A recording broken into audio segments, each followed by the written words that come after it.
7岁的海蒂是一个孤女孩，由她的姨妈代养。姨妈如今在法兰克福找到了一份工作，不能总这样带着她了，便跋山涉水来寻找居住山间的爷爷，请求爷爷收养海蒂。据这里的山民所知，爷爷性格孤僻，以前甚至与儿子吵架，他不可能收养这个孙女的。充满童真的海蒂并不知情这些，她一眼就喜欢上这里，脱下了负重的衣物，奔跑在山间田野中嬉闹。独居的爷爷此时正在劈着柴火，姨妈上前说明了来意，然而爷爷并不接受海蒂，吼道让他们赶紧离开。姨妈见状便与海蒂道了别，接着独自离开。爷爷却关上了屋门，他在窗角偷偷的观望。还好海蒂乐观阳光。晚上外面电闪雷鸣，他跑进羊圈睡了一晚上。到了第二天，爷爷给海蒂接一碗羊奶后，便拉着他来到了镇上，寻求牧师帮他找个归宿。哪怕牧师竭力劝说爷爷，爷爷也仍不想抚养海蒂。牧师需要留意几天，如果找不到归宿，就会把海蒂送到孤儿院。这几天需要爷爷照看他。回到家，海蒂问爷爷：“今天我还睡羊圈吗？”爷爷说：“你爱睡哪里就睡哪里吧。”来到屋内，却只有一把椅子和一张床。于是海蒂跑上2楼，2楼是爷爷储备的干草堆。海蒂兴奋地扑了进去，这里就变成了他的房间。晚上吃饭时，海蒂恳求地说：“爷爷，我不想去孤儿院。”爷爷看了他一眼，他没有回应，继续埋头吃饭。隔天清晨，彼得一大早就上山了。他是这里的羊司令官，每天早上他都会来放羊。昏暗狭小的小屋内照耀出一束亮眼的金光。海蒂从朦胧中醒来，他兴奋地跑下楼，喝了一碗牛奶后，便匆忙地开始洗漱。彼得牧羊时也带上爷爷的2只小羊，爷爷便让彼得带着海蒂一起上山。爷爷给海蒂准备了便餐后，两人随即就出发了。海蒂非常的喜欢这里，跟姨妈居住的时候，每天都是待在屋子里。这里不仅风景优美，还可以在外面玩。远山在云雾中若隐若现，山谷回荡着鸟儿欢快的叫声。但彼得却不这样想，他一直生活在这里，填饱肚子才是正事。看着一旁的海蒂正跟小羊有说有笑，便趁他不注意偷吃了他的香肠和奶酪。海蒂发现食物变少时，彼得却把矛头指向了山羊。不知道，也许是山羊吃的吧，反正不是我。话音刚落，2只山羊就缠斗了起来，彼得直接抽打他们。海蒂连忙上前阻拦。海蒂说：“只要你不再打小羊，我愿意每天都把1半的食物分给你。”彼得爽快地答应了。临走之际，彼得却告诉海蒂不要把食物的事情告诉爷爷，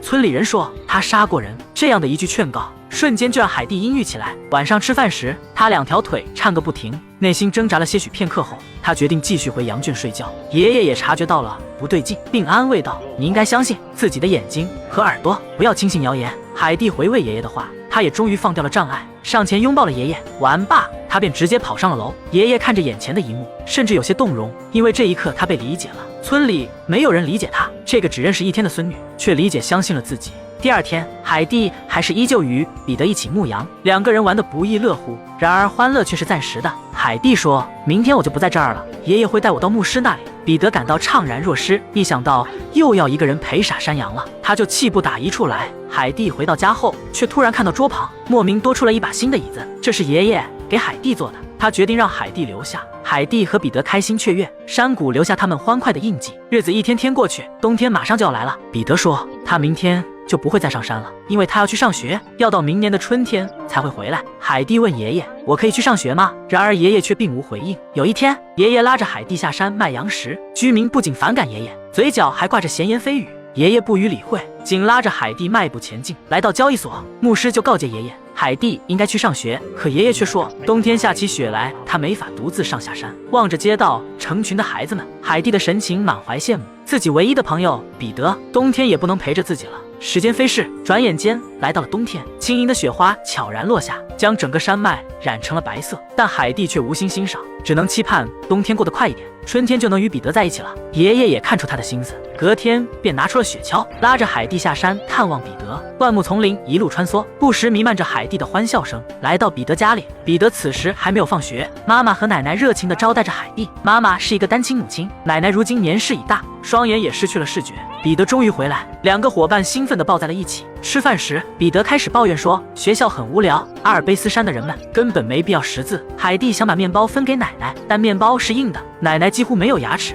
她吃不了硬的食物。海蒂一脸同情地看着奶奶。晚上，爷爷来接她回家时，海蒂感叹说，我们还算幸运。恍惚之间，冬天悄然地带着冰雪融水离去，石缝中的嫩芽露出蓬勃生机。阿尔卑斯山又迎来了春日的暖阳，辛勤的村民开始忙活起来，看似平静惬意，却迎来了一位不速之客。姨妈来了，她想将海蒂带走。送到法兰克福有钱的人家。听到这，爷爷立马就火冒三丈。爷爷说，海蒂属于这里是我的，谁也抢不走。见爷爷没有妥协，姨妈并没有放弃，她又直接找到了海蒂，跟海蒂谎称爷爷同意了这件事情。说完便匆忙地拉着海蒂离开。此时爷爷发现海蒂已不在山，意识到事情的不对劲后，他心急如焚地跑下了山，试图拦截追赶他们，但最终却晚了一步。爷孙俩真正的离别了。村民们在一旁冷眼讥笑，爷爷一脸愁容，蜿蜒的鹅卵石道上剩下他孤单落寞的身影。海蒂被姨妈拉上火车，望着驶行渐远的山脉，这一刻他心里五味杂陈。法兰克福是繁华的城市，这里没有山峰的壮观，唯有房屋紧密的相邻相凑；这里没有鸟儿的叫声，唯有马蹄急踏路面的响声。他们来到富人塞瑟曼家，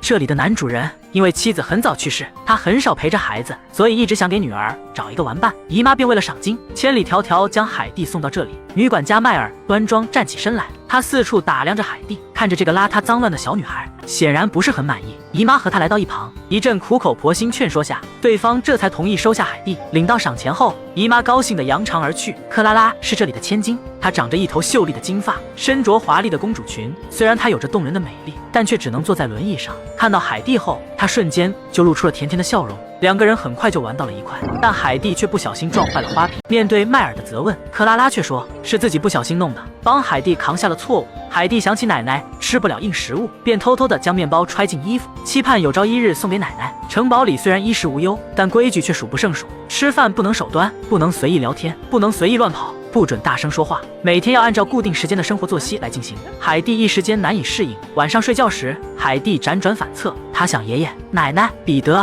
想念阿尔卑斯山的一切。醒来后，海蒂想像以前一样打开窗户，女佣人发现后制止了海蒂。看着这个浑身脏乱的女孩，她露出了一脸的厌恶。随后，女佣人粗暴地给海蒂洗了澡，换上了华丽的公主裙。海蒂还因不识字母，让家教老师近乎发狂。一天中午，海蒂睡不着，让管家帮她打开了窗户。她朝外面探去的时候，却没有看到任何山脉。海蒂有些失落，管家安慰道：“要想看得更远，你要到那座的更高的宝塔才行。”于是，海蒂推着克拉拉，两个人偷偷地来到了外面。在乞丐的指路下，他们到了久违的宝塔。克拉拉在外面等候着，并买下一群嗷嗷待哺的猫仔。此时，海蒂已经来到了宝塔顶端。当他兴奋地朝外面看去的时候，外面却是一片的红墙黄瓦，仍看不到山脉的踪迹。管家发现了他们消失后，随后火急火燎找到了他们。回到城堡，迈尔大发雷霆地训斥海蒂，并罚他面壁思过，不准吃饭。海蒂也正好不想留在这了，与克拉拉相拥后便准备离开。迈尔把他拦了下来，因为海蒂要走，克拉拉也因此生病了。他想让海蒂一直留在自己身边。这天，克拉拉的爸爸和奶奶回来了。迈尔刻意打扮一番后，与众人在走廊接待他们。一见面，他就开始诉说海蒂的种种缺点，想借以此来把海蒂赶走。当奶奶得知海蒂还不识字后，便给海蒂读起了故事书。故事还没讲完，就让海蒂自己来读。海蒂被故事吸引了，很想知道故事后面是怎样的，但海蒂并不识字。海蒂说：“彼得说过，人不一定非得要读书。”奶奶说：“但人也不一定非得相信别人的话。”海蒂恍然大悟，这一刻也让他对读书充满了兴趣。奶奶看得出来，海蒂在这里并不开心。她找到自己的儿子男主人诉说，可男主人并不愿意让海蒂离开，因为克拉拉可从来没有像现在这样开心过。晚上，女佣人正在喝酒，此时周围回荡起了诡异的声音，大门时关时开的，这把她吓了一跳，认为是有鬼在作祟。管家也察觉了事情的不寻常，男主人只好下令不许将这件事告诉孩子。日子一天天过去，海蒂在废寝忘食的努力下，终于做到了完整的朗读课文。家教老师见此幕，双眼激动的饱含泪花。男主人得知此事后，他高兴极了，并决定将海蒂永远留下来。可海蒂却一直郁郁寡欢，他太想念阿尔卑斯山和爷爷了，抱着爷爷雕刻的木鹰，辗转反侧，难以入眠。闹鬼的事情还在持续，男主人和医生决定一起调查。果不其然，没一会，这股诡异的声音又传来了。正当他们拿起武器准备一探究竟的时候，却发现了海蒂出现在门口。原来是因为他太想念爷爷和家了，思虑过重，导致得了梦游症。这股诡异的声音正是海蒂梦游时开门的声响。医生问海蒂梦到了什么，海蒂说自己梦到爷爷了，藏那么多面包是为了给阿尔卑斯山的奶奶，因为奶奶吃不了硬食物。医生告诫男主人，海蒂精神受到了严重的创伤，必须马上将她送回家。可男主人却害怕这样做会伤害到克拉拉。几番交流后，医生见男主人依旧不答应，他生气地怒道：“不答应也得答应！”随后便转身离去。同时，医生的这一吼也让男主人的内心泛起挣扎。他望着女儿、妻子的画像，开始沉思，失去家人的感受。男主人也再明白不过，最终他决定同意将海蒂送回阿尔卑斯山，跟克拉拉坦诚相告后，克拉拉一阵苦苦哀求父亲不要让海蒂离开。为此，父女二人大吵一架。男主人坚定让海蒂离开。随后，克拉拉回到了房间，她紧锁屋门，在屋内痛哭流涕。海蒂怎样敲门，克拉拉始终都毫无回应。在临走时，海蒂把爷爷雕刻的木鹰交给了男主人，请他转交克拉拉，希望克拉拉有朝一日能来阿尔卑斯山看望自己。火车一路行驶，窗外露出久违的山脉，海蒂也洋溢出了灿烂的笑容。最终，他还是回来了。彼得和海蒂重新相遇，来到了彼得的家里。海蒂将柔软可口的面包送给了奶奶，随后她脱掉了公主裙，再一次向山上奔跑。爷爷此时正在修理屋顶，听到了海蒂的声音，他激动地爬下楼梯，与海蒂紧紧地抱在了一起。无数个日夜思念，海蒂也终于回到家，回到了爷爷的身边。日子一天天过去，转眼又到了冬天。爷爷为了能让海蒂上学，冬天特意搬进了村里，村民们也逐渐改变了对爷爷的看法，彼此慢慢熟络起来。在此期间，海蒂一直在给克拉拉写信，希望她有朝一日能来看望自己。奶奶在床边陪着克拉拉，当时为与海蒂道别，克拉拉深感愧疚。在奶奶的开导下，克拉拉来到了阿尔卑斯山，看到彼此，他们都高兴极了，互相拥抱起来。但彼得却醋意大发，被海蒂晾在了一旁。奶奶想让克拉拉在这里玩个几天，爷爷也畅爽地答应了。两个人在2楼的干草堆上疯打嬉闹，海蒂扔开了克拉拉的衣服，一起享受着无拘束的自由。早上，彼得来牧羊时，海蒂热情地给他们介绍彼此，可彼得却不想和克拉拉一起上山。随后，他独自一人离开了。克拉拉神情有些失望，但很快又被海蒂的欢乐所感染了，负面的情绪也一扫而空。彼得看着他们开心的样子，他气急败坏地让小羊自己回家。晚上，两个人望着窗外的流星，一起许愿。就这样，从早到晚，始终回荡着他们欢乐的笑声。可这种笑声却让彼得深感烦躁。克拉拉没来之前，这种欢笑是只属于他和海蒂的。克拉拉来了之后，一切都变了。他决定展开报复，将克拉拉的轮椅推下了山崖。清脆的震荡声回荡在整个山谷之中。发现轮椅不在后，海蒂他们四处寻找。爷爷看着扬长而去的彼得，便也已然知晓了答案。随即，爷爷带着他们上了山。彼得愧疚地躲在一旁。爷爷告诫彼得，在傍晚之前照顾好他们。说完便离开了。而此时，克拉拉看着山上的美景，她从来没有见过这等景象，自然的美把她震撼了。一只蝴蝶落在了他的脚上，他想伸手去抚摸时，蝴蝶却飞走了。克拉拉试图追寻他的足迹，令所有人意想不到的是，这一刻他站了起来。目睹这一切的海蒂和彼得连忙扶着克拉拉一步一步走路。慢慢的，克拉拉也逐渐掌握了平衡。此时，男主人和奶奶来到了山上，见到女儿摆脱轮椅，他激动地流下了眼泪。奶奶也给海蒂带来了一本故事书，可这本故事书却都是空白页。奶奶告诉海蒂，故事需要你自己来写。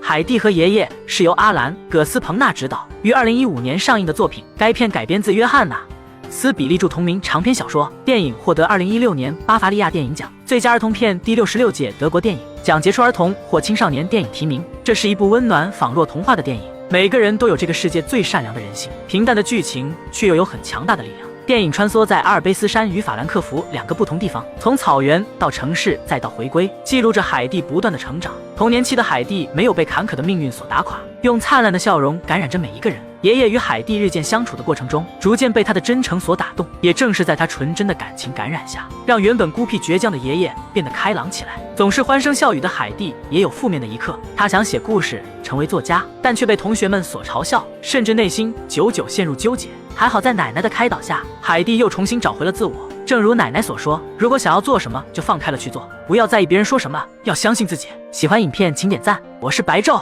订阅关注我，下期更精彩哦。